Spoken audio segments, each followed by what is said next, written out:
Alors je vous signale que je vais à Marjolaine régulièrement, du 3 au 11 novembre.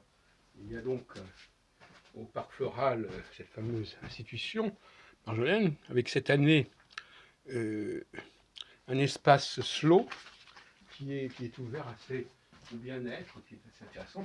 J'ai interviewé cet après-midi une dame qui propose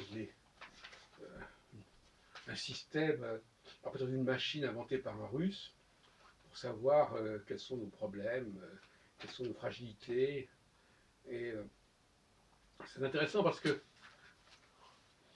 dit comme ça, les gens, ils, ils ont un papier, ils ont un document qui raconte ce qu'ils sont, qui raconte leur mode de fonctionnement.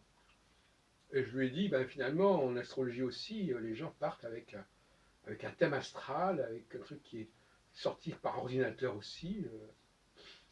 L'astrologie, d'ailleurs, ça fait 50 ans qu'elle fait ça. Elle a donné le là pour cette façon de, de connecter informatique et psychologie par le biais justement d'un tracé, d'un schéma. Bon. Donc je vous invite à écouter cette interview que j'ai faite avec Madame Pélène, Monique Pélène. Et je me souviens d'ailleurs des interviews que j'avais faites avec Patrick Vizier et d'autres personnes qui proposaient des appareils pour connaître la personne. D'ailleurs, j'ai dit à Madame Pélène, mais il y a aussi les kinésiologues, comme mon ami Ricardo, Martinez, je crois, qui, alors eux, ils touchent la personne, ils n'ont pas besoin d'un appareil pour faire cela.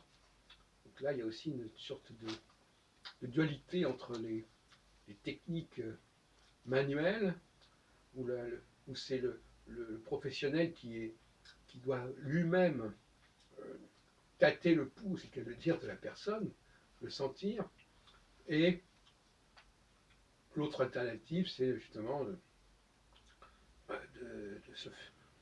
d'utiliser une machine qui va faire le travail.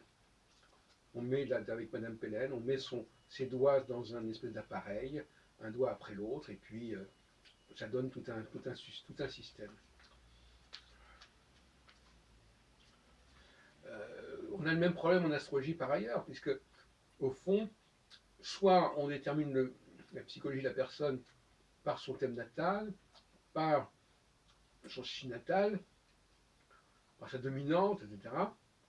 Soit on, on préfère travailler de manière plus empirique, avec des tests, on pose des questions, on voit la personne, on la voit vivre. C'est une approche phénoménologique qui, à mon avis, est assez valable aussi. Et je crois que les astrologues ont beaucoup exagéré en utilisant justement des techniques de calcul qui évitaient justement de rencontrer vraiment la personne, d'interroger vraiment la personne, de travailler vraiment avec la personne, et ça passe par-dessus sa tête, tout simplement, on fait le calcul, voilà, vous êtes né à tel jour, etc. Et puis à partir de là, on lui fait un beau dessin, un mandala, et puis voilà. Bon.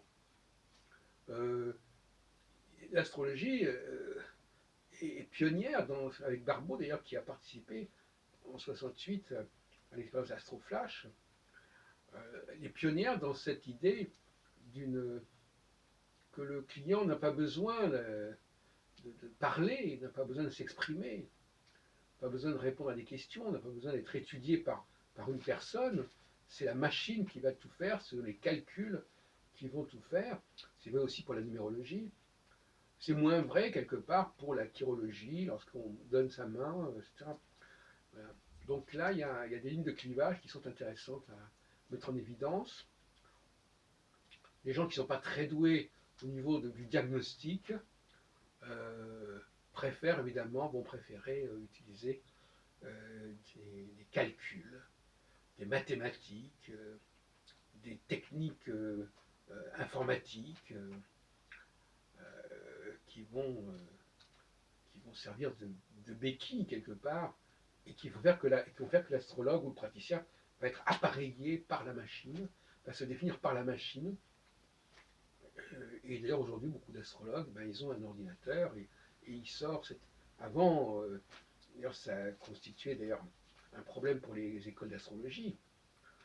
Les cours d'astrologie ont périclité du fait justement de l'astrologie par ordinateur. Non pas Astroflash, qui était une interprétation, mais simplement le fait de pouvoir calculer le thème astral, qui était quand même une affaire assez complexe, le faire faire par la machine, a fait que beaucoup d'élèves en astrologie qui venaient dans les cours d'astrologie, notamment ceux de notre faculté d'astrologie de Paris, pour justement apprendre à monter une carte du ciel, à calculer les maisons, les aspects, le régime horaire, etc. Eh bien finalement, ils n'ont plus besoin de faire cela et au bout du compte, ils peuvent très bien, pour apprendre l'astrologie par ailleurs, ils peuvent très bien s'en débrouiller tout seuls. Et donc ils apprennent l'astrologie individuellement et non pas en cours, non pas dans une classe, dans un groupe. Et à mon avis, ça c'est très dommageable pour l'astrologie.